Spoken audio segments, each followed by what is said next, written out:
Yo, YouTube, they reacting to the only Nazi Hitler feared. Let's get straight to it. You know, Fern is a good channel. I know I don't usually react to him oftenly, but I do watch his videos, so I'm just like, I might as well just start reacting to him since I watch him. Let's get straight to it. Amazing channel, by the way. These two soldiers are on an important mission. Above them, the roar of the plane fades. Below them lies their homeland, occupied by the Nazis. And somewhere down there is their target, Reinhard Heydrich, the Butcher of Prague. One of the key architects of the Holocaust. Hitler calls him the man with the iron heart. He's responsible for more than 1.5 million deaths. 1 million deaths. Responsible for 1 million deaths, bro. And he doesn't have the faintest idea they're coming for him.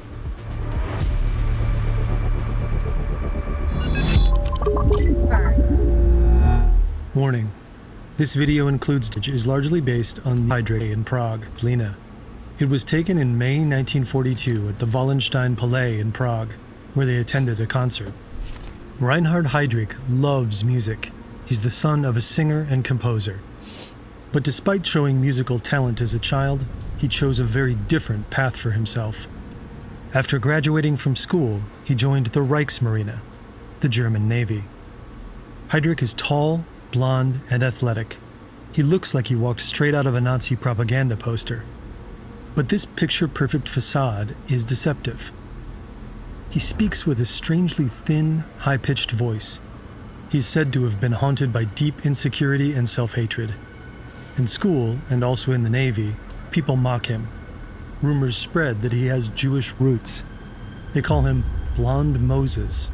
In a Germany turning toward Nazism, it's a nickname he despises. In December 1930, he meets Lena von Osten at a dance in Kiel. After just 4 dates, they get engaged. It's said that he was drawn. Whoa. 4 dates? Not even 4 months. 4 dates. Not 4 years. 4 dates. That's crazy, bro. To her Nordic looks, maybe hoping they'd silence those rumors about him having Jewish ancestry. But then scandal strikes the newly engaged couple. Heydrich is brought before a naval court of honor. A former girlfriend accuses him of breaking a promise to marry her. He's discharged from the Navy, a humiliating fall from grace. But unfortunately, it's not the end of his career. A few months later, a family friend introduces him to Heinrich Himmler. Heydrich joins the Nazi Party and the SS. And from there, his rise is meteoric. In just a few years, Heydrich becomes one of the most powerful men in Nazi Germany. He's made chief of the Reich Security Main Office, the SS and police agency. In 1938, he orchestrates Kristallnacht, the Night of Broken Glass. Across Germany, synagogues burn, Jewish businesses are ransacked, and thousands of people are arrested, beaten, or killed. In July 1941, Heydrich is tasked with planning what the Nazis call the final solution to the Jewish question, the blueprint for the systematic mass murder of Europe's Jews. Heydrich is the boss of Adolf Eichmann, another key Holocaust architect we covered in this video. A few months later, in autumn 1941, Heydrich receives a significant promotion. He's sent to Prague as Deputy Reich Protector of Bohemia and Moravia. Nazi Germany occupied the Czech lands in 1939, and the Reich Protector, Konstantin von Neurath, governs the territory. But von Neurath is considered too lax, so Heydrich becomes the de facto governor. He definitely isn't too lax. Hitler has sent the man with the iron heart. Heydrich orders mass arrests, executions, and deportations. Thousands of Czechs are sent to concentration camps. His reign of terror earns him a title that history will never forget: the Butcher of Prague. To the outside world, it appears Heydrich has crushed the Czech resistance, but in the shadows, a plan to assassinate him is in motion. Damn. While Heydrich makes himself comfortable with his family in his castle near Prague, hundreds of kilometers away, Don't even two know soldiers are training to kill him.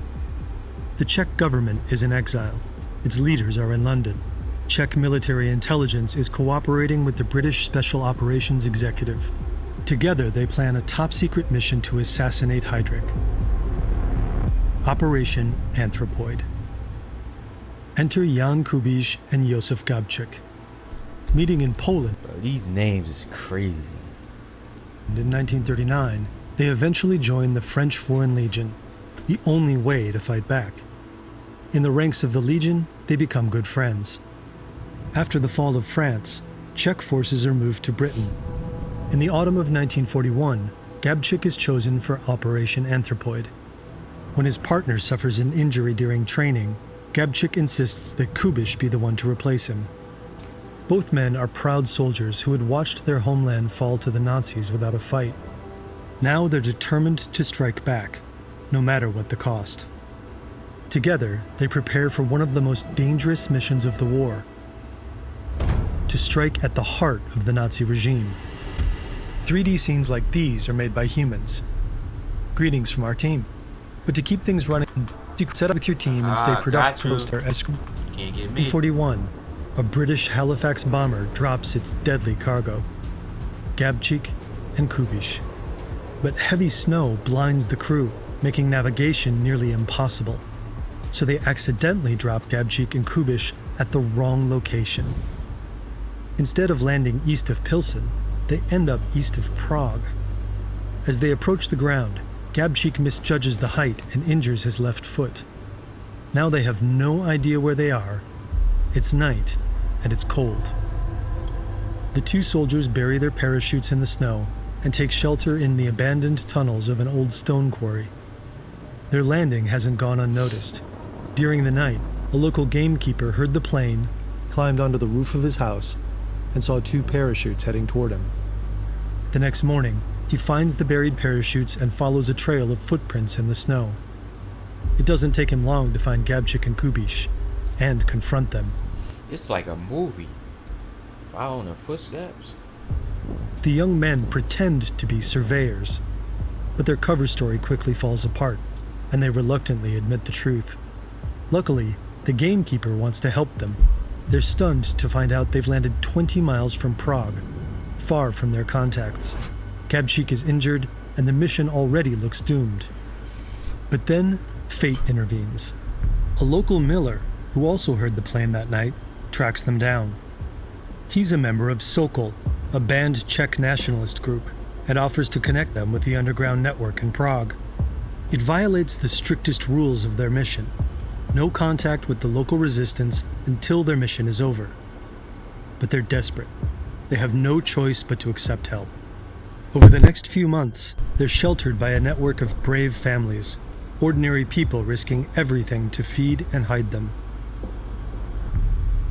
Reinhard Heydrich is busy organizing the infamous Wannsee Conference, a meeting called to streamline the mass murder of Jews. He doesn't realize that all the while, two men are observing him, learning his habits, noting every route and ritual. They even have inside help from people working in his castle. They sketch out several ideas for how to take him out. An attack at his castle or his estate isn't an option. The SS guards them too closely. But they see another opening. Heydrich always travels without guards, accompanied only by his chauffeur. It's the one time he's exposed. So they decide to strike while he's on the road. They consider stretching a wire across the street to force his car to slow down, but time is running out. They hear rumors that Heydrich might leave Prague soon. The pressure mounts, and they need to move quickly. May 26, 1942. In a magnificent concert hall, Heydrich and his wife enjoy compositions by his father, Bruno. Not far away, two men finish their final checks. Tomorrow, They'll attempt to kill the Butcher of Prague. Gabčík is armed with a British Sten gun. Kubiš holds the explosives. They pack 2 briefcases. One contains the disassembled Sten gun, while the other holds 2 bombs. To an observer, the briefcases look ordinary. The weapons are hidden beneath layers of fresh grass. It's the perfect cover. With wartime... That's not a... Bro, grass, that's so sus and obvious. Why would grass be in a bag? Like, come on. You could have thought of something better to hide it than that. Grass? Food shortages, many locals keep rabbits, so carrying grass for feed is a common sight. The next morning, Reinhard Heydrich's day begins peacefully. It's a fresh spring morning. He finishes breakfast and plays with his 3 children. His wife is pregnant with a 4th. At around 10 o'clock, he leaves the safety of his castle with his chauffeur. On a narrow street in the Líbane district on the outskirts of Prague, Gabčík waits. Kubiš is positioned here, just a few meters away. Both have stood here for over an hour, tense, silent, ready. Then, finally, Heydrich's Mercedes-Benz pulls up. Not yet. Not yet. Now, Gabčík steps forward, throws off his raincoat, raises the Sten, and pulls the trigger. But nothing happens. Months of training for this one moment, and the gun jams. Maybe grass clogged. Oh my god. Bro. This nigga got plot armor. The gun jammed? Imagine planning all of this to kill this person. Planning all this time, doing all this stuff, just for the day to finally happen, and you about to shoot him, and the gun jammed. The mechanism. The Sten had a reputation for jamming easily. Or maybe it's just bad luck. We'll never know. Heydrich thinks there's only one attacker, so he yells at his driver to stop and draws his pistol. Kubiš seizes the moment, but he misjudges his throw. There's no way. So you telling me the gun jammed when he was trying to shoot him, and then they had the bomb and he misthrew the bomb? First of all, how can you misthrow a bomb this close? This is the moment, but he misjudges his throw. Bro, this is so close. How did you miss?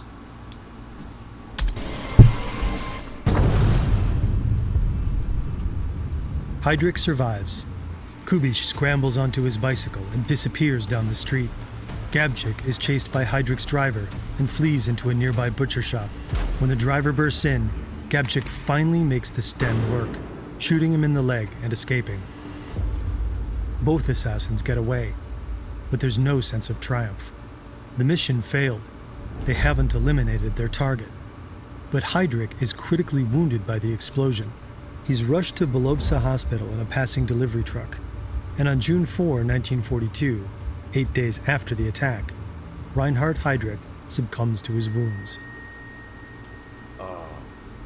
Immediately after the assassination, the Gestapo launches a massive manhunt for the attackers. But they have no real leads. Frustrated, the regime demands blood to avenge the death of the deputy Reich protector. The Nazis choose the village of Lidice, which has 503 residents, for their revenge.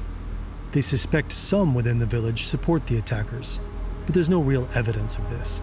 Im Zuge der Fahndungen nach den Mördern des SS-Obergruppenführers Heydrich wurden einwandfreie Hinweise dafür gefunden, dass die Bevölkerung der Ortschaft Lidice bei Kladno dem in Frage kommenden Täterkreis Unterstützung und Hilfe leistete. On June 10, 1942, a few hours after midnight, Nazi troops raid the village. They shoot 173 men on the spot. The women are sent to Ravensbrück concentration camp. Children under a year old and those selected for re-education through placement in German families remain alive. All other children are killed at the Chelmno extermination camp in Poland. Of the village's former 503 inhabitants, only 143 women and 17 children survived the war. After murdering or deporting the villagers, the Nazis destroy the entire village. The homes, the church, even the cemetery. They film the entire process. By 1943, only this empty field remains. For the Nazis, the destruction of the town is symbolic of their power. Usually, they would try to hide their war crimes, but this time their brutality is on full display. The bloodbath turned into propaganda.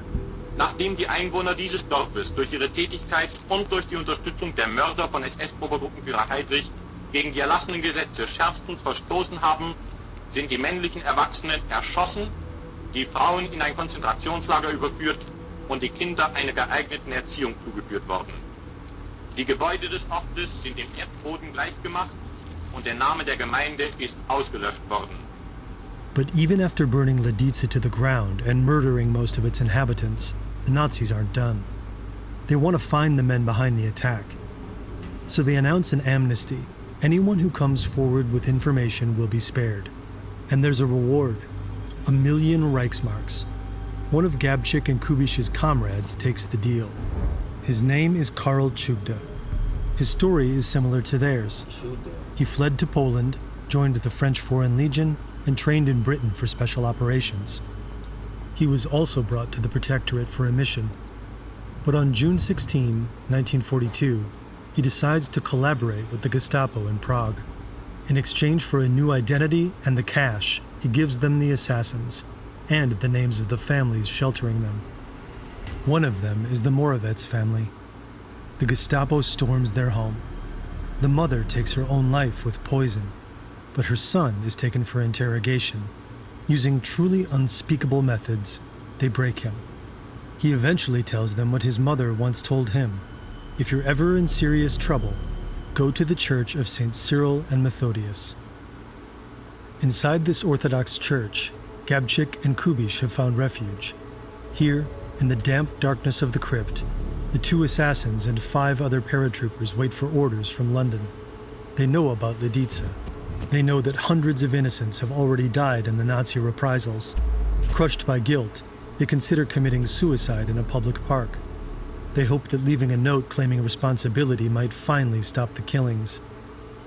But before they can make their move, it's too late. The Nazis surround the church. Then, all hell breaks loose. 7 men against more than 700 SS and Gestapo troops. When the Nazis can't break through their defenses, they flood the crypt. Kubiš dies from injuries he suffered in the firefight. Then, one by one, the other paratroopers choose death over capture. Some use cyanide, others their last bullets. In the end, both of Heydrich's assassins are dead. Dozens of resistors, entire families, are executed for helping them. Among them, Bishop Gorazd and other members of the Czech Orthodox Church. And the Nazis' revenge doesn't end there. Just days later, they wipe another village, the Žáky, off the map. Every adult in the village is executed. Most children are deported and killed, and the village is burned to the ground.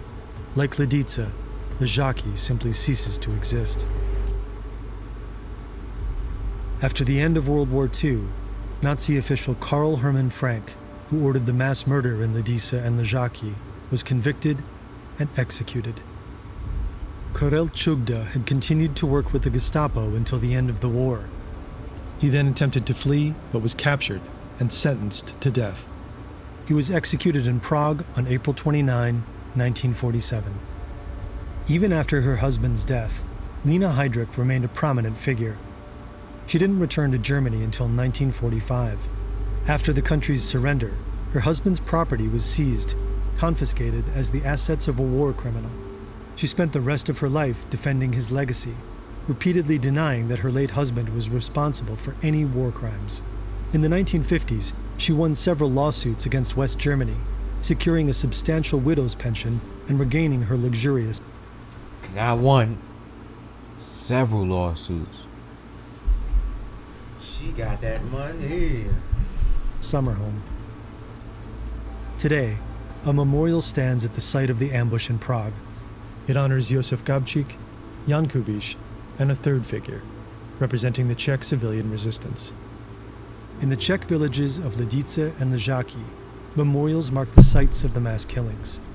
These places serve as not just reminders of lives lost, but as warnings to never let something like this happen ever again. Hey man, this was a good video. Like I said, I like Fern. I'm gonna try to react to his videos more. Amazing video. We out.